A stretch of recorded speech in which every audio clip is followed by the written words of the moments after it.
Shalom teman-teman semua, selamat berjumpa di Kones Channel.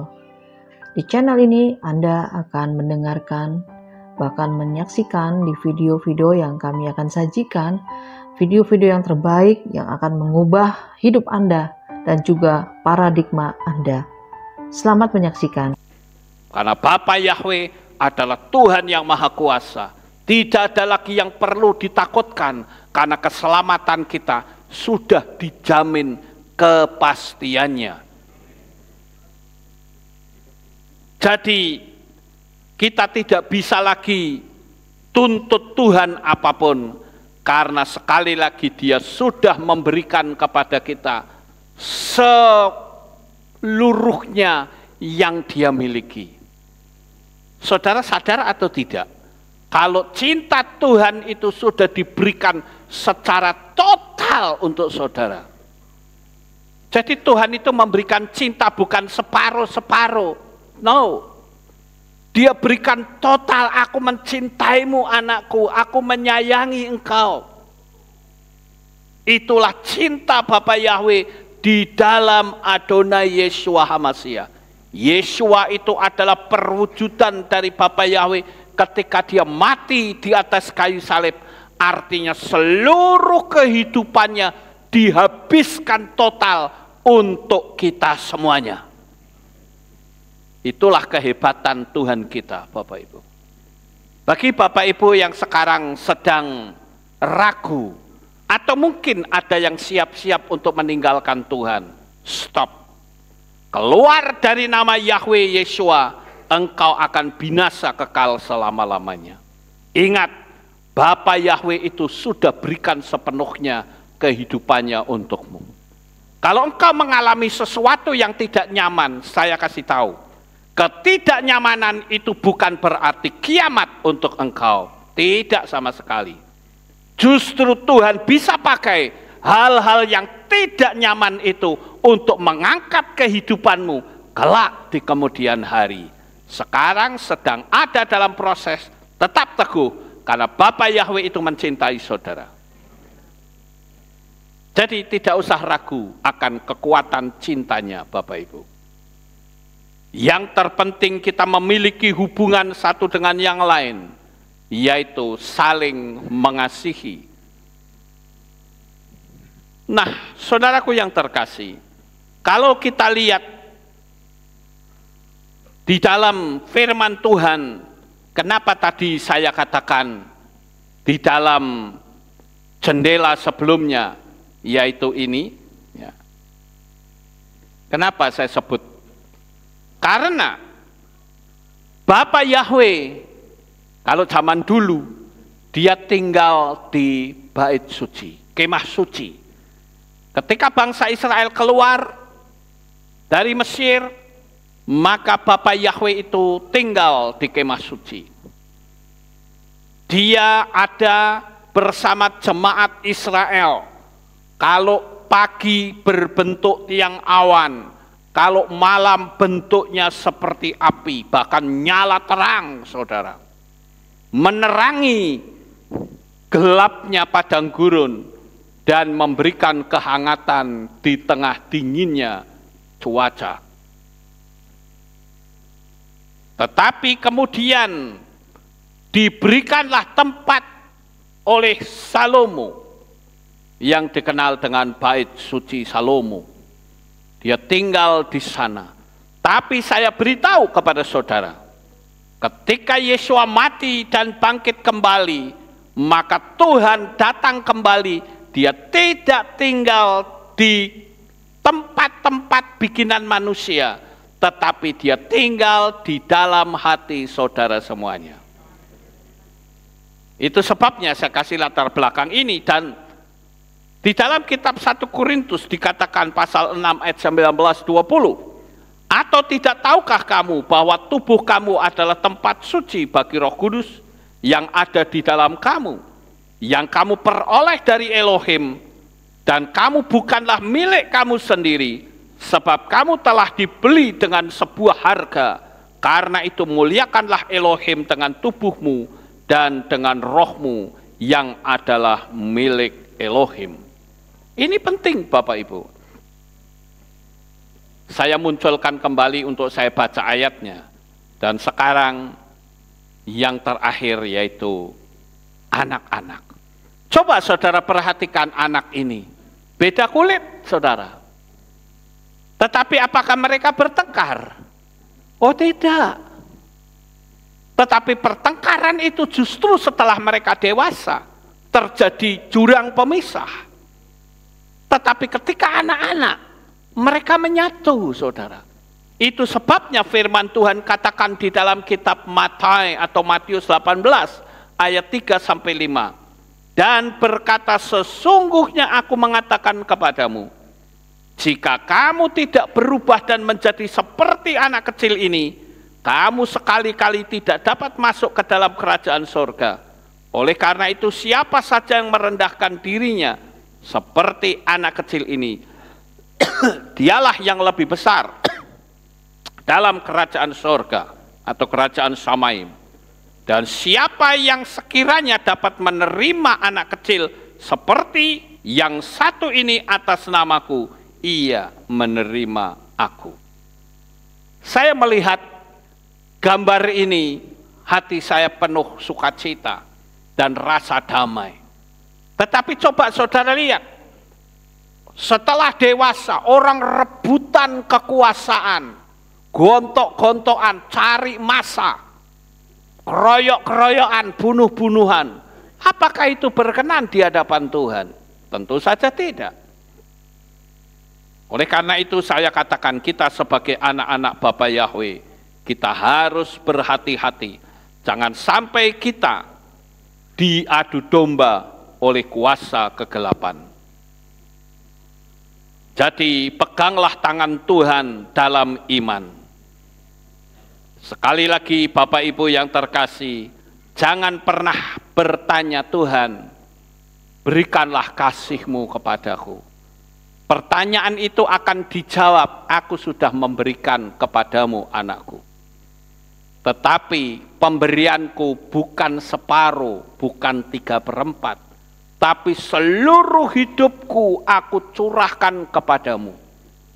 Kematian Yesua HaMasyiah itu sudah menjadi bukti nyata bahwa Bapa Yahweh Sang Pencipta alam jagat raya ini sudah menyerahkan dirinya sepenuhnya untuk keselamatan kita. Coba tolong dihargai, khususnya para gembala. Jangan engkau bertahan dalam kesalahan hanya karena cari amannya. Saudara campur-campur, padahal saudara sudah mengakui nama besar, nama kudus Bapa Yahweh. Saudaraku yang terkasih, mungkin ada orang yang bertanya kepada kita, lah saya kok mengalami penyakit yang demikian lama? Saya bahkan merasa Tuhan itu sangat kejam. Saya katakan engkau salah bro. Kalau sampai engkau berpikir bahwa Tuhan itu tidak mencintaimu. Dia bukan kejam padamu, tetapi dia kejam terhadap dosa yang ada di dalam dirimu. Tapi coba hidupmu berkenan di hadapan Tuhan. Engkau akan mendapatkan kasih sayang yang luar biasa. Yang Tuhan benci bukan kita, tapi dosa-dosa kita. Saudara harus paham itu.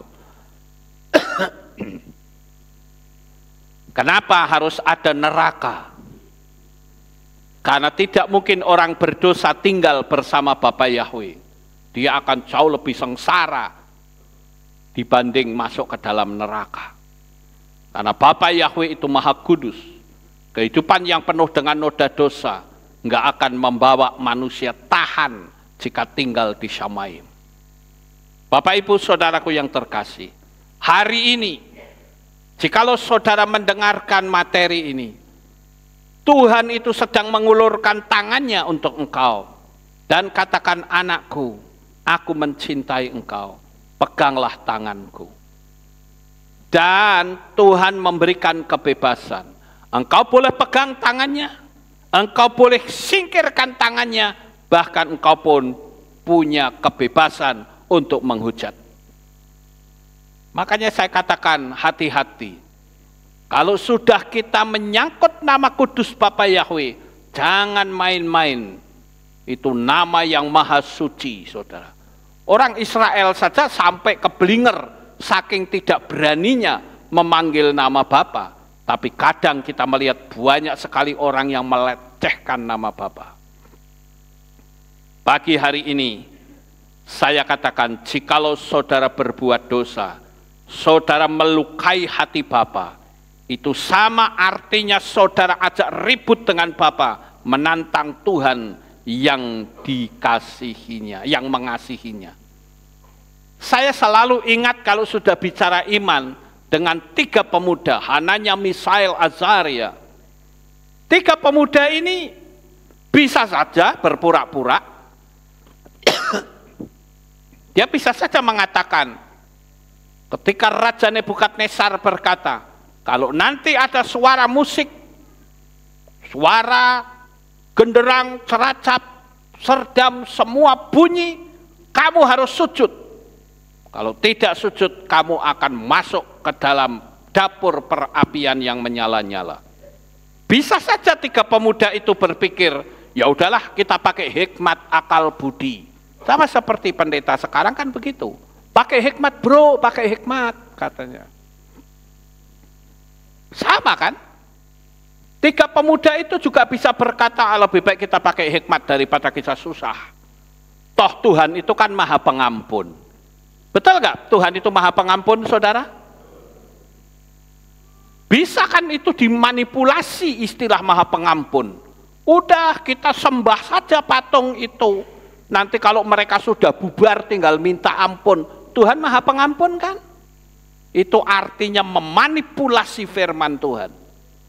Dan itu tidak bisa bicara tentang iman. Yang namanya iman, dia berani lawan arus. Sebesar apapun arusnya. Karena yang namanya iman, kita harus percaya. Mungkin kita bisa celaka seperti 3 pemuda itu. Tetapi ingat, disitulah ada Bapa Yahweh yang menjagai kita. Bapak Ibu saudaraku yang terkasih, kalau mau bicara hikmat akal budi, saya katakan orang berkata aku benci Tuhan hari ini, nggak mungkin saudara langsung mati saat itu. Jangan saudara pikir, loh saya pakai nama ini ada mujizat, buktinya saya begini ada, begini ada. Loh saya bilang Anda tidak perlu panggil Yahweh, hujat Bapak Yahweh. Apakah saudara langsung mati? Tidak. Tapi ketika engkau mati nanti urusannya jadi panjang. Oleh karena itu saya katakan dengan tegas, inilah saatnya saya katakan apa yang ada di dalam hatimu. Kembali ke tema asal, siapa yang ada di dalam dirimu? Dan saya katakan keempat saudara kita itu sangat luar biasa. Karena mereka mampu menunjukkan betapa dia juga memiliki kasih kepada 7 orang. Bapak Ibu saudaraku yang terkasih. Kenapa tadi saya bikin permainan seperti itu? Saya sebetulnya hanya untuk menyentuh perasaan saudara pada orang-orang yang saudara sayangi, mumpung mereka masih hidup. Jangan sampai ketika mereka sudah tiada, baru engkau mau menunjukkan cintamu kepada mereka. Percuma, nggak ada artinya. Kalau saudara ingin, tempatkan cintamu itu di atas segala-galanya. Karena mereka yang ada dalam dirimu adalah orang-orang yang juga menyayangi dan mengasihi saudara. Kalau manusia saja bisa mengasihi, terlebih lagi Bapa Yahweh. Cintanya dia kepada saudara tak terbatas. Saya di sini sebagai gembala jemaat, saya akan terus memacu saudara untuk kita memiliki kekuatan cinta kepada Tuhan maupun pada orang-orang yang ada di samping kita semakin dekat dan hidup kita menjadi semakin berkenan di hadapan Tuhan. Sukses besar untuk saudara. Bapa Yahweh memberkati. Haleluya. Kita tunduk kepala, kita berdoa. Kami mengucapkan terima kasih dan syukur kepadamu ya Bapa. Pagi hari ini kami bersama-sama telah mendengarkan renungan firman-Mu. Biarlah apa yang kami dengar saat ini menjadi bagian dalam hidup kami, semakin memiliki kekuatan cinta yang semakin bertambah besar. Terima kasih Bapa, terpujilah Engkau. Di dalam nama Adonai Yeshua HaMashiach, kami berdoa. Amin. Terima kasih teman-teman semua yang sudah menyaksikan video ini. Sukses besar untuk kita semua. Bapa Yahweh memberkati. Haleluya.